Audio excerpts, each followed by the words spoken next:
Semi-final one here at Assengate of Bristol. New Zealand against Canada. I'm absolutely delighted to be joined by Anna Richard, 4 times World Cup winner. Anna, 34-19, the Black Ferns have gone down. Your assessment of the game as a whole? I thought Canada's game from the first minute. I think they came out, played with purpose, deserved the win. I don't think we played our best game, but Canada were very, very good.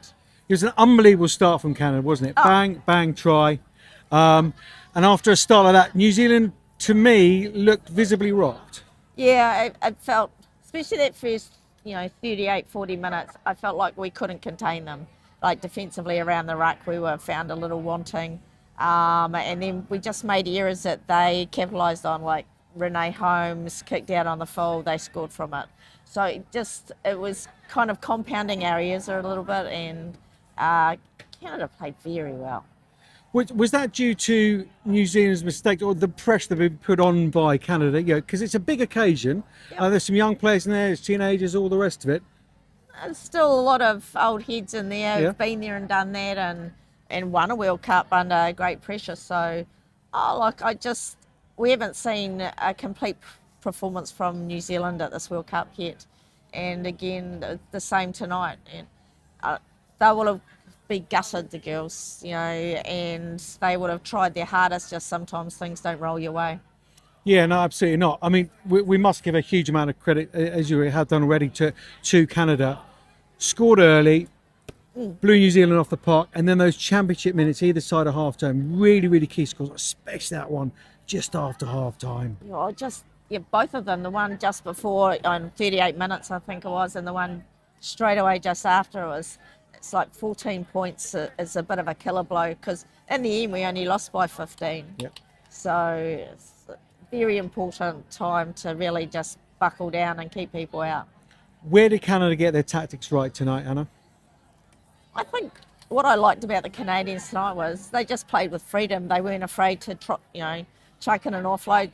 Several of their tries came from that really cool little offload. Sophie De Goody's try was a wonderful offload. There was another couple as well. And I just don't think they were afraid to go out there and throw it around. Frenetic place. People have been talking about their ruck speed all tournament. They kept that up. They cleaned the rucks. I don't even think we got one jackal in that whole game, which is testament to their forwards' work. Georgia Miller, a big loss? Oh, look, I think we've got really good Lucy's. Kennedy Tukafi jumped in. She's co-captain. She's a quality player. But sometimes in those games you need X factor. Who knows what would have happened? But, I don't think she would have been able to stop that.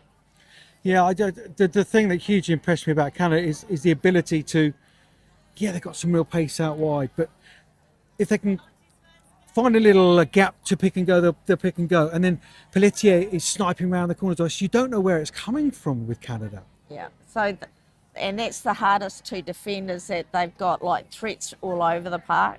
And so you can't just, you've got to be really wary. And I think the scrum half was awesome. I don't think New Zealand knew who was taking it.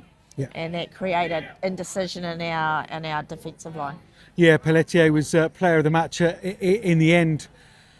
New Zealand, they have an incredibly proud record in World Cups. They've gone out by a semi-final now. It's only a second World Cup game you lost. I mean, you never lost a World Cup game. Oh, yes, I did. Oh, did you? Yes, 91 World Cup. 91, of course. Sorry. Lost in the semi-final to America. Yeah, indeed. It's not a great feeling. From memory, it's not a great feeling. So I know how the girls feel, but I think Canada will be really stoked with what they did. When the dust settles, will there be some consolation that tonight they were beaten by a better team?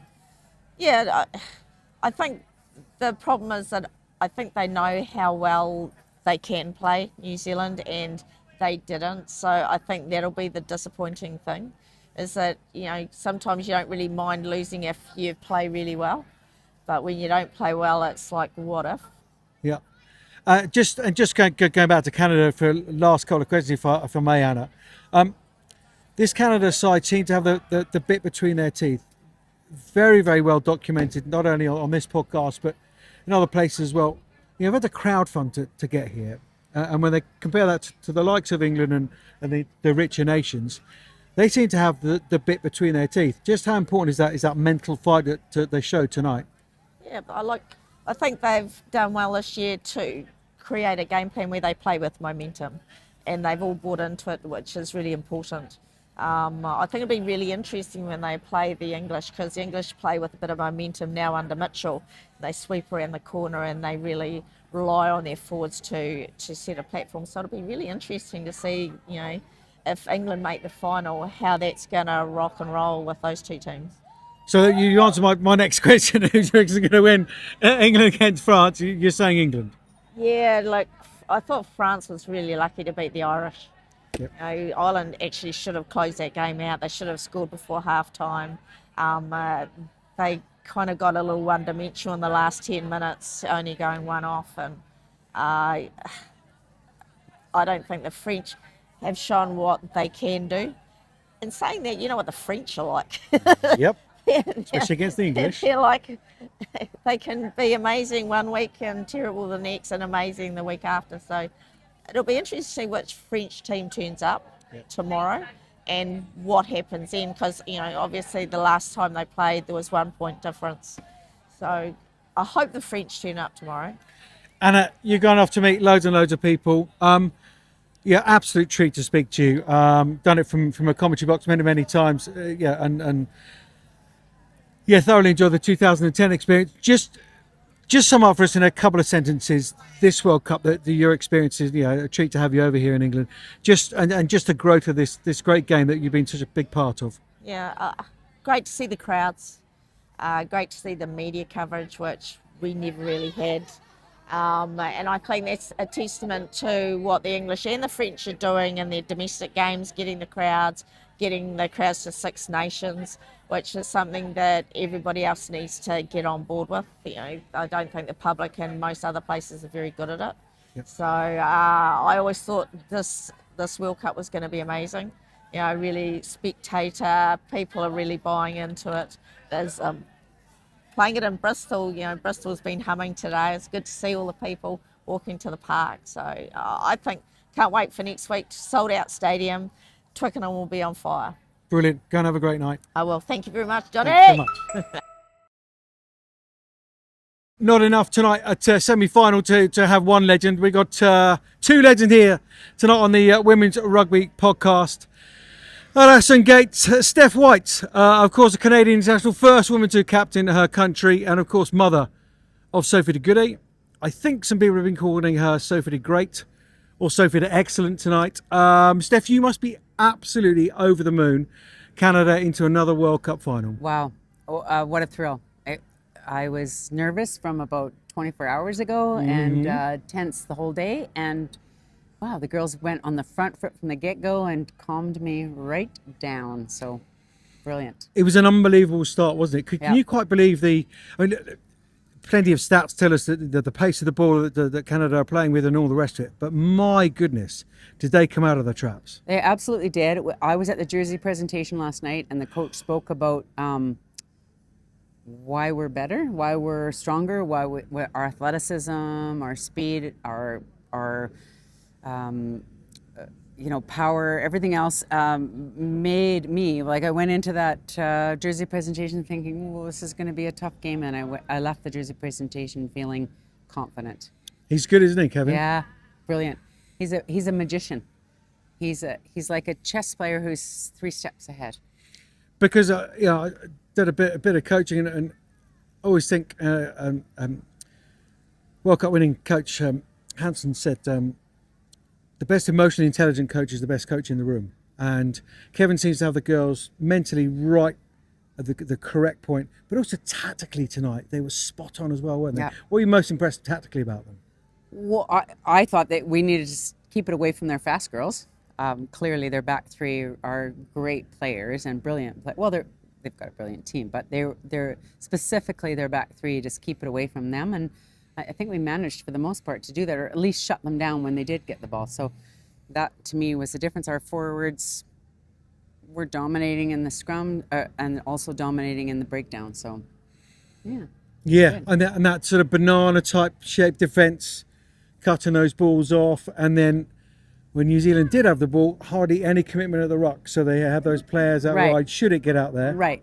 No 2-on-1s. Let's cut that down because they're great. They're you can't fault Portia Woodman or I can't remember her name with the double last name, but Baxton, Sorensen McGee. yeah, amazing players, but just starve them of possession, and that's what we did.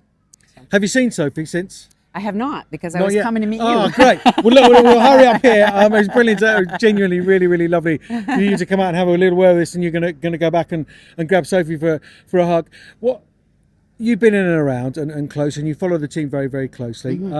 What has been the mood around camp? Because we was lucky enough to talk to Sophie earlier in the campaign, and a word entitlement came up, and certainly Canada's not a team that are entitled. No. And how much is that driving the fact that other teams? Maybe she wasn't saying any teams were. No. Because she wouldn't, because she's too professional for that. No, but how much is that driving them? Rugby in Canada isn't a feature sport by any stretch, and we've been lucky enough to have a lot of players playing over here in England and in France, and thankfully it's elevated our game. But there's no entitlement. We don't have contracts. We don't have. The girls that are playing back in Canada are basically isolated. They're just training hard on their own and doing their own thing. And so it's very quiet confidence, I think. It's a quiet confidence. And we when we do get together, everyone's working hard on their own, no matter where they are in the world. And everyone wants to be part of this squad. They're a tight group, and they're super connected, and they're just really proud of each other. And if you ask Sophie, oh, you're player of the match, she's like, no, one of 23, anybody could have been player of the match on any given day. And I think that's part of the charm of our team. Well, you say player of the match. I was Pelletier to come off tonight, and deservedly so. But Sophie's a close second. She's already picked up 2 of those. She's going to have to reinforce the mantelpiece when she gets back to Saracens, isn't she? She's come back to. Yeah. Just how proud of you are you of her? Because she's had a hell of a fight to even get to this World Cup. Oh my God! The last year was a devastating knee injury. She was supposed to be going to the Olympics. That was her dream. And then she spent a year rehabbing, and she had a focus, and it was always World Cup, and it was always like, I will be back and I will be ready. And she played 20 minutes in South Africa and then Ireland, and then boom, she's stuck in the World Cup. But she's got a mindset that's amazing, and I'm super proud of that. And she's very, I wouldn't want to get run over by her. I don't know. Would you? Neither would I. A brilliant mindset. Just wonder where she gets it from. I mean, reasonably good genes, doesn't she? Let's be honest. Look, who do Canada want to face in the final? Well, the best team, number 1 ranked, England. You think? Yeah, England. Yeah. So, I think that's who we will face, and we will play the best team, and we will play our best game, and we're elevating every game, and let's see what the outcome is. It's not going to be easy, for sure. Canada all the way, though. In my heart, yes. Yep. Well, I've said it for quite some weeks now. I think Canada are going all the way. Steph, thank you so much. Really, really lovely to meet you and to nice chat to to meet you. I listen to your podcast often, and I'm following you. Oh, well, there we go. I walk with you all the time. What a treat. What a treat. Look, go and give Sophie a hug from us. Please just say hello from us, because we're big fans, and we do a little bit for her and the team. But enjoy the rest of the weekend. Thank you so much. Are you up at the final next week? 100%. Yes, I'll be there. Great stuff. Have a great rest of the evening. Take care. Thanks so Thanks much. Johnnie.